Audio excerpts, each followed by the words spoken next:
Hello student, today we will start part 15 of wave optics for the class 12th. ठीक है, इसमें आज हम पढ़ेंगे रिजॉल्विंग पावर. ओके, अब देखो वेव ऑप्टिक्स से पहले हमारे पास रे ऑप्टिक्स था, राइट. रे ऑप्टिक्स में क्या होता था कि अगर किसी पॉइंट ऑब्जेक्ट को मुझे बाय अ लेंस व्यू करना है तो उसकी जो मुझे इमेज मिलेगी वो भी मुझे कैसी मिलेगी, एक पॉइंट इमेज ही मिलेगी, राइट. लेकिन जब हमारे पास वेव ऑप्टिक्स थ्योरी आई, वेव नेचर ऑफ लाइट आया, तो उसने क्या डिस्क्राइब किया, बाय द डिफ्रैक्शन हमने पढ़ा है कि जो आपकी इमेज है वो आपकी थोड़ी सी स्प्रेड होके हमें मिलती है. क्यों? Because the light band into the shadow reason. ठीक है, अगर मैं आपको दिखाऊं कि अगर मुझे एक पॉइंट ऑब्जेक्ट सपोज करो बाय द डिफ्रैक्शन थ्योरी अगर करना, और एक्चुअल में होता भी ऐसा ही है, पॉइंट ऑब्जेक्ट हमें पॉइंट इमेज एक्चुअल में नहीं देता है. ठीक है, एक्चुअल में तो हमने जो डाइफ्रैक्शन में पढ़ा था वैसी ही इमेज हमें मिलती है. कैसी मिलती है? ये सपोज करो हमारे पास एक पॉइंट ऑब्जेक्ट है, इसको मुझे व्यू करना बाय अ लेंस. ठीक है, तो मेरे पास यहाँ पर जो इमेज बनती है वो इससे बड़े साइज में लार्ज मिलती है और with the central bright fringe मिलती है. ठीक है, यहाँ बीच में सेंटर में आपकी ब्राइट फ्रिंज होती है, उसके बाद थोड़ा सा आपका डार्क आ जाता है. ठीक है, जिसको हम डार्क फ्रिंज बोलते हैं. उसके बाद फिर से आपका कम इंटेंसिटी का सेकेंडरी मैक्सिमा आ जाता है, राइट. तो यही हमने डाइफ्रैक्शन में पढ़ा था और एक्चुअल में होता भी ऐसा ही है. ठीक है, आप लोग करके भी देख सकते हो ये सब चीजें.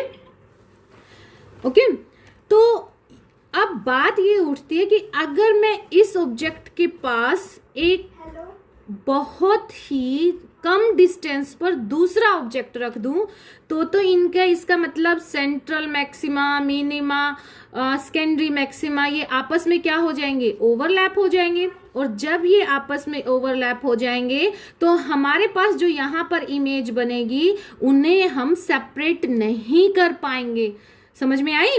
ठीक है, दोबारा सुनते हैं. देखिए, जब हमारे पास सपोज करो ये एक पॉइंट ऑब्जेक्ट है, इससे बहुत ही कम डिस्टेंस पर दूसरा पॉइंट ऑब्जेक्ट अगर मेरे पास यहाँ पर आ जाए, ठीक है, तो यहाँ पर जो ड्यू टू द डाइफ्रैक्शन मुझे मिला, ये सेंट्रल मैक्सिमा सपोज करो इसका मुझे मिला, फिर उसके बाद मुझे जो है डार्क फ्रिंज मिलेगी, फिर मुझे फिर से ब्राइट फ्रिंज मिलेगी. ठीक है, ये ब्राइट फ्रिंज मिली जिसको सेकेंडरी मैक्सिमा बोला गया, राइट. तो होता क्या है कि अगर ये भी पॉइंट ऑब्जेक्ट इसके बिल्कुल पास में है तो इसका जो पैटर्न बनेगा, डाइफ्रैक्शन पैटर्न जो यहाँ पर बनेगा, वो क्या हो जाएंगे, आपस में ओवरलैप हो जाएंगे. सपोज करो यहाँ पर क्या हो गया, आपके पास सेंट्रल मैक्सिमा इसकी वजह से बना सेंट्रल मैक्सिमा. ठीक है, और देन आपके पास यहाँ पर बना ये सेंट्रल मैक्सिमा, देन आपके पास डार्क बना, देन आपके पास फिर से सेकेंडरी मैक्सिमा बना. इस तरह से जो ये आपके पास मैक्सिमा और मिनिमा जो बन रहे हैं ये क्या हो जाएंगे, पहले वाले के साथ ओवरलैप हो जाएंगे. तो क्या हम इनको सेपरेट कर पाएंगे? बिल्कुल भी नहीं कर पाएंगे. ठीक है, तो इसीलिए हमें इनको रिजॉल्व करने की नीड पड़ी. मतलब नीड कब है? When the two objects are very very close. Okay, तो एक बार फिर से करते हैं. By the ray optics, image of an point object is also point by viewing a lens. Okay, ये इस तरह का डायग्राम हमने बना दिया है, लेकिन जब हम इनको एक्चुअल में देखते हैं तो ऐसा नहीं होता है. ठीक है, जिसकी एक्सप्लेनेशन हमने बाय दी डाइफ्रैक्शन थ्योरी पढ़ी भी है. डाइफ्रैक्शन थ्योरी में क्या होता है कि वी गोट दी पैटर्न. ठीक है, और कैसा पैटर्न हमें मिलता है, डार्क एंड ब्राइट फ्रिंज का. सेंटर में हमारे पास कैसी मिलेगी, ब्राइट फ्रिंज मिलेगी, फिर हमें डार्क फ्रिंज मिलेगी, फिर हमें सेकेंडरी मैक्सिमा मिलेगा एंड सो ऑन. अगर मैं इसके पास एक दूसरा object which is very close to each other रख दूं तो उसकी वजह से जो यहाँ पर पैटर्न बनेगा, ठीक है, तो ये दोनों पैटर्न जो हो जाएंगे आपस में ओवरलैप कर जाएंगे, राइट. तो इनको रिजोल्व करना जरूरी है. क्लियर? तो अब रिजॉल्विंग पावर होता क्या है? रिजॉल्विंग पावर होता क्या है?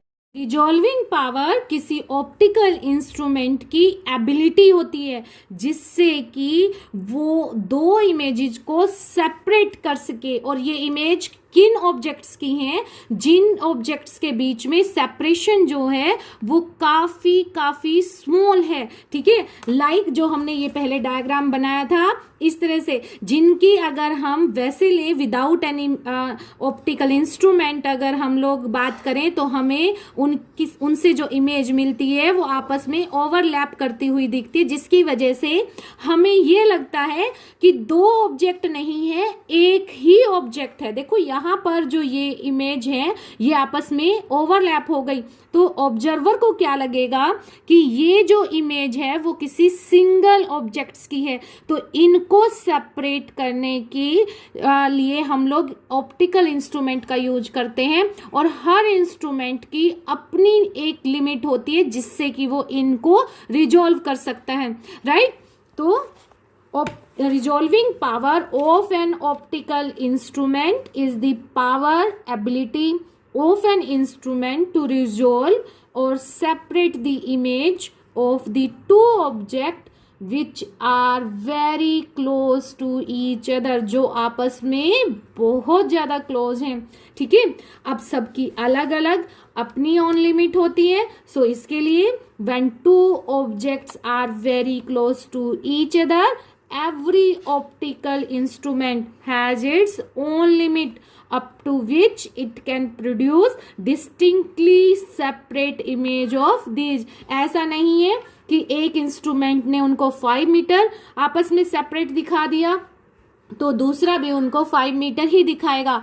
हो सकता है कि दूसरे वाला जो है वो सिर्फ 2 मीटर ही सेपरेट करके दिखाए, ठीक है। तो हम कह सकते हैं कि हर एक इंस्ट्रूमेंट की जो रिजॉल्विंग पावर है वो क्या करती है, डिफर होती है, ठीक है। और it depend on the limit of resolution, it depend on the limit of resolution, ठीक है। ये भी हम अब आगे करेंगे, ठीक है। लिमिट ऑफ रेजोल्यूशन होता क्या है? Limit of resolution minimum distance होता है बिटवीन एनी टू ऑब्जेक्ट्स, ठीक है, बिटवीन एनी टू ऑब्जेक्ट, जिसकी वजह से हम लोग किसी भी ऑप्टिकल इंस्ट्रूमेंट का यूज करके दो सेपरेट इमेज देख सके, ठीक है। अब इसी पर रेले ने अपनी थ्योरी दी। रेले ने क्या बोला कि हम लोग दो objects which are very close to each other, ठीक है, उनकी इमेजेस को हम तभी सेपरेट कर सकते हैं जब एक का जो सेंट्रल मैक्सिमा है वो दूसरे के फर्स्ट मिनिमा में पर फॉल हो, ठीक है। जैसे ये दो इमेज हमारे पास, दो इमेजेस की वजह से हमारे पास डायफ्रैक्शन पैटर्न आए, तो ये इस तरह से आपस में ओवरलैप करें कि एक का सेंट्रल मैक्सिमा दूसरे के फर्स्ट मिनिमा पर हो, ठीक है। मैंने यहाँ पर लटली बनाई भी है इमेज ऐसे ही कि पहले का जो सेंट्रल मैक्सिमा है वो ओवरलैप कर रहा है सेकंड के फर्स्ट मिनिमा पर, ठीक है। तब हम इनको सेपरेट कर सकते हैं, ठीक है। अब हमने क्या किया कि दो ऑब्जेक्ट मान लिए A and B which are very close to each other, ठीक है। यहां पर हमने शो किया है इनका डायफ्रैक्शन पैटर्न। ये जो है हमारे पास एक की वजह से सेंट्रल मैक्सिमा, ये हमारे पास दूसरे की वजह से सेंट्रल मैक्सिमा। ये जो पॉइंट्स है ये फर्स्ट वाले का मिनिमा है और ये जो है ये दूसरे वाले के आपके पास मिनिमा पॉइंट है। तो आप इसमें देख भी सकते हो कि जो पहले का मैक्सिमा है, ये देखिए इसका जो मैक्सिमा है, ये रेड वाली लाइन जो शो कर रही है आपको मिनिमा पॉइंट, उसके जस्ट ऊपर बना हुआ है, ठीक है। तो अगर इस तरह का पैटर्न हमें किन्हीं भी दो क्लोज ऑब्जेक्ट की वजह से मिलते हैं then we can resolve them, right student, ठीक है। अदरवाइज हम लोग नहीं कर सकते उनको। तो रेले ने क्या बोला, according to Rayleigh 2 points close object हमने ले लिए, 2 point which are very close A and B will be just resolved when central maxima of the diffraction pattern of B lies on first minima of other A diffraction pattern। B का जो central maxima है वो A के first minima पर fall हो, right. और resolving power students वो limit of resolution के इनवर्सली प्रोपोर्शनल होता है। लिमिट ऑफ रेजोल्यूशन अगर ज्यादा तो रिजॉल्विंग पावर ऑप्टिकल इंस्ट्रूमेंट का कम हो जाता है, ठीक है। तो resolving power inversely proportional to limit of resolution, ठीक है। अब हम करेंगे डिफरेंट ऑप्टिकल इंस्ट्रूमेंट की रिजॉल्विंग पावर। तो सबसे पहले हमारे पास है resolving power of microscope. Microscope आप सबको याद होगा किस लिए यूज किया जाता है, स्मॉल ऑब्जेक्ट्स को बड़ा करके देखने के लिए, ठीक है। तो वहां पर जो हमारे पास ऑब्जेक्ट रखा हुआ होता है वो बिटवीन एफ एंड पी रखा होता है। एफ क्या है, focus point of the objective lens, and P क्या है, पोल, यहाँ पर जो हमारे पास लगेगा not the focus point and pole, यहाँ पर हम लोग कहेंगे focus point and the optical centre point. तो ऑप्टिकल सेंटर पॉइंट और फोकस के बीच में हमारा ऑब्जेक्ट रखा होता है, तो हमें इमेज कैसी मिलती है, एनलार्ज मिलती है, इरेक्ट मिलती है।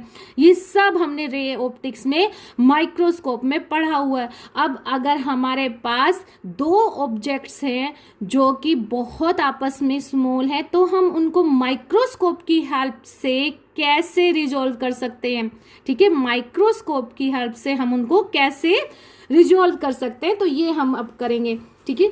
अब limit of resolution of the microscope जो होती है उसको हम रिप्रेजेंट करेंगे स्मॉल डी से। स्मॉल डी क्या होती है, minimum distance between the two points, या आप कह सकते हो टू ऑब्जेक्ट्स के बीच में मिनिमम डिस्टेंस, और यही क्या है, आपकी लिमिट ऑफ रेजोल्यूशन है। और इसकी जो वैल्यू होती है वो होती है लैम्डा अपॉन में 2 साइन थीटा, लैम्डा अपॉन में 2 साइन थीटा, ठीक है। थीटा एंगल क्या है, देखो यहां से रेज आपकी आई, ये ऑब्जेक्टिव लेंस है आपका, कौन सा लेंस है, ऑब्जेक्टिव, किस टाइप का है, कन्वेक्स टाइप का, ठीक है। तो इस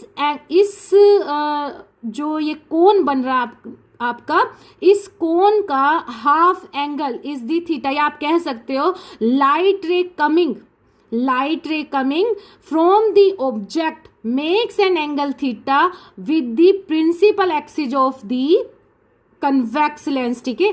उसने प्रिंसिपल एक्सिस के साथ जो एंगल बनाया वो क्या है, थीटा एंगल है आपका, ठीक है। और डी की वैल्यू क्या बताइए आपको, लैम्डा अपॉन में 2 साइन थीटा। अब मान लो कि यहां पर जब मीडियम ऑब्जेक्ट और ऑब्जेक्टिव लेंस के बीच में, ऑब्जेक्ट और ऑब्जेक्टिव लेंस के बीच में जब मीडियम एयर था, तब तो ठीक है कि ये आपके पास जो लिमिट ऑफ रेजोल्यूशन है लैम्डा अपॉन में 2 साइन थीटा आ गया। यहां पर अब आपके पास एक ऑब्जेक्ट नहीं है, यहां पर आपके पास 2 ऑब्जेक्ट्स हैं जिन्हें हमें रिजॉल्व करके देखना है, और उनके बीच की डिस्टेंस जो है वेरी वेरी स्मॉल है, ये याद रखना, ठीक है। तो अब अगर ये बीच का जो मीडियम है वो by any other transparent medium से चेंज हो जाए, ठीक है, जिसका रिफ्रैक्टिव इंडेक्स म्यू है, तो अब आपके पास यहां पर जो डी होगा वो क्या होगा, लैम्डा अपॉन में 2 mu sine theta, 2 mu sine theta. Mu आपको याद ही होगा, हम लोग यूज भी करते हैं, ठीक है। म्यू क्या होता था, refractive index of that medium, refractive index of that medium. So when the medium is change between the object and the objective lens, then the limit of resolution is given by lambda upon 2 mu sin theta। और resolving power microscope की हमने पहले ही पढ़ा है formula, resolving power क्या होता है, resolving power is inversely proportional to limit of resolution. यहां पर लिमिट ऑफ रेजोल्यूशन क्या है, डी, तो रिजॉल्विंग पावर ऑफ माइक्रोस्कोप क्या आ जाएगी आपकी, 1/d। तो ऊपर वाली इक्वेशन को क्या कर दो, इन्वर्टेड कर दो, then 2 mu sine theta upon में लैम्डा। और म्यू साइन थीटा को न्यूमेरिकल अपर्चर बोला जाता है माइक्रोस्कोप का, क्या बोला जाता है, न्यूमेरिकल अपर्चर, ठीक है, राइट। तो ये था आपका resolving power of microscope, formula याद रखना है फॉर द न्यूमेरिकल, ठीक है, 2 mu sine theta divide by में लैम्डा, ठीक है, आपके न्यूमेरिकल में यूज होगा। अब हम इसी तरह से रिजॉल्विंग पावर ऑफ टेलीस्कोप निकालेंगे, रिजॉल्विंग पावर ऑफ टेलीस्कोप, ठीक है। तो सबसे पहले तो टेलीस्कोप आपको पता होना चाहिए टेलीस्कोप किस लिए यूज होता है। टेलीस्कोप आपका वेरी लार्ज डिस्टेंस पर जो ऑब्जेक्ट है उनको व्यू करने के लिए होता है, ठीक है। जो टेलीस्कोप आपका स्काई, स्टार, इन तरह के ऑब्जेक्ट्स को देखने में यूज होता है उनको बोला जाता है एस्ट्रोनॉमिकल। क्या बोला जाता है? एस्ट्रोनॉमिकल। याद है या नहीं है आपके 6th यूनिट में रे ऑप्टिक्स में आया हुआ है ये आपका astronomical.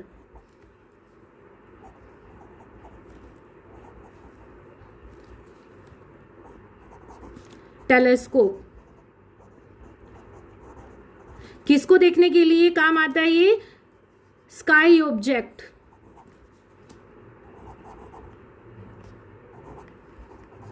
Like star, moon etcetera, ठीक है। दूसरा कौन सा होता है आपका? Terrestrial. Terrestrial telescope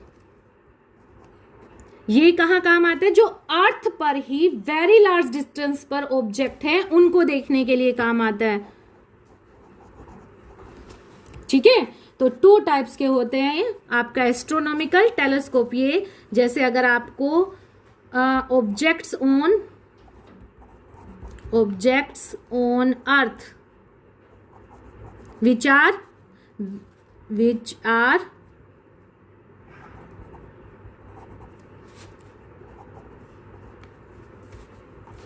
very far away,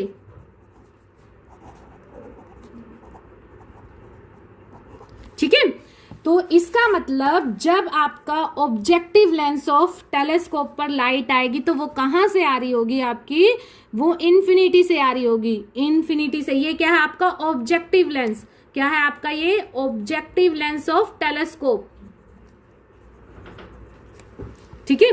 तो आपकी जो लाइट है वो काफी दूर से आ रही होगी। अगर हम बात कर रहे हैं कि ये स्टार या मून से लाइट आ रही है, ठीक है, तो स्काई में सपोज कर लो कि 2 स्टार हैं आपके S1 और S2। Suppose we have 2 stars in the sky which are very close to each other, ठीक है। आपस में वो क्या है? बहुत ही पास हैं। और यहां पर ऑप्टिकल सेंटर पर वो कितना एंगल बना रहे हैं? D theta. कितना एंगल बना रहे हैं? D theta. ये जो डी थीटा है ये टेलीस्कोप में लिमिट ऑफ रेजोल्यूशन होता है। तो ये लिमिट ऑफ रेजोल्यूशन की आप डेफिनेशन क्या बोलोगे? Angle subtended by the objective lens, sorry at the objective lens by the those 2 objects which are very close to each other. यहां मैंने लिखी भी हुई है definition. Limit of resolution D theta, angle subtended at the objective lens by those 2 distant object like the star whose image are just seen as separate, ठीक है। और d theta की जो वैल्यू आती है बेटा यहाँ पर वो आती है 1.22 लैम्डा बाय d। ये d क्या है यहाँ पर? ये d होता है diameter of lens. Diameter of lens, objective lens की बात हम यहाँ पर कर रहे हैं, ठीक है। तो रिजॉल्विंग पावर ऑफ टेलीस्कोप क्या हो जाएगा आपका? 1 में लिमिट ऑफ रेजोल्यूशन, इसका मतलब 1 में डी थीटा, 1 में डी थीटा। तो आपके पास डी थीटा की वैल्यू है तो डी थीटा को क्या कर दो? रिवर्स कर दो। ये आ जाएगा आपका d में 1.22 लैम्डा। लैम्डा क्या है? Wavelength of light. देखो अब इस फॉर्मूले में देखो आप, या भले ही आप माइक्रोस्कोप में देखो, ठीक है। अगर आपके पास लैम्डा कम है तो रिजॉल्विंग पावर क्या हो जाएगी आपकी? बढ़ जाएगी। रिजॉल्विंग पावर क्या हो जाएगी आपकी? बढ़ जाएगी। Because resolving power of microscope क्या है? Inversely proportional to wavelength of light है, राइट, ठीक है। तो चलो माइक्रोस्कोप में तो हम जो लाइट आ रही है उसको भले ही कंट्रोल कर भी लें क्योंकि वेरी क्लोज हमारा जो ऑब्जेक्टिव लेंस है वो होता है ऑब्जेक्ट के। लेकिन टेलीस्कोप में तो मान लो हमारे पास जो ऑब्जेक्ट है वो हम स्काई ऑब्जेक्ट्स की बात अगर कर रहे हैं तो, और ये मेनली जो यूज होता है ये होता है डे में, ठीक है, डे टाइम में। और डे टाइम में जो सनलाइट की इंटेंसिटी होती है वो होती है वेरी वेरी हाई, ठीक है, वेरी वेरी हाई। तो a telescope is use to observe the distant object which are which are generally seen in sunlight, जो सनलाइट में हम लोग देख रहे हैं। तो इसका मतलब क्या हुआ कि हम लैम्डा को तो कंट्रोल कर ही नहीं सकते, जो सन रेडिएशन आ रही है, ठीक है। अब माइक्रोस्कोप में हम भले ही कर लें, चलो हमने रूम में हम कर रहे हैं, ठीक है, किसी, या फिर आपने जो रूम में लाइट है वो छोटी ले ली बड़ी ले ली, तो उसको आप कंट्रोल में कर सकते हो।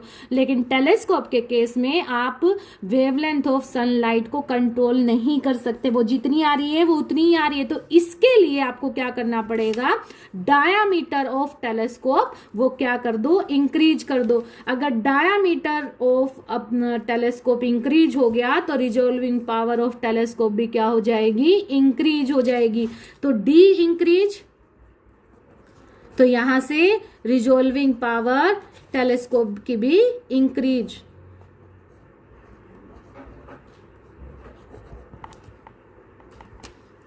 इंक्रीजेज, ठीक है, ये सिंबल जो है इंक्रीजेज का, राइट। तो ये था आज का टॉपिक आपका, resolving power, concept of resolving power, limit of resolution, then resolving power of microscope, resolving power of telescope. Numerical इसके बेस पे आते हैं, तो आपको ये फॉर्मूले जो है वो जरूर आने चाहिए, ठीक है, कोई ज्यादा बड़े फॉर्मूले भी नहीं है, ठीक है। आई होप कि आपको समझ में आया होगा। If you like it then subscribe my channel. Thank you.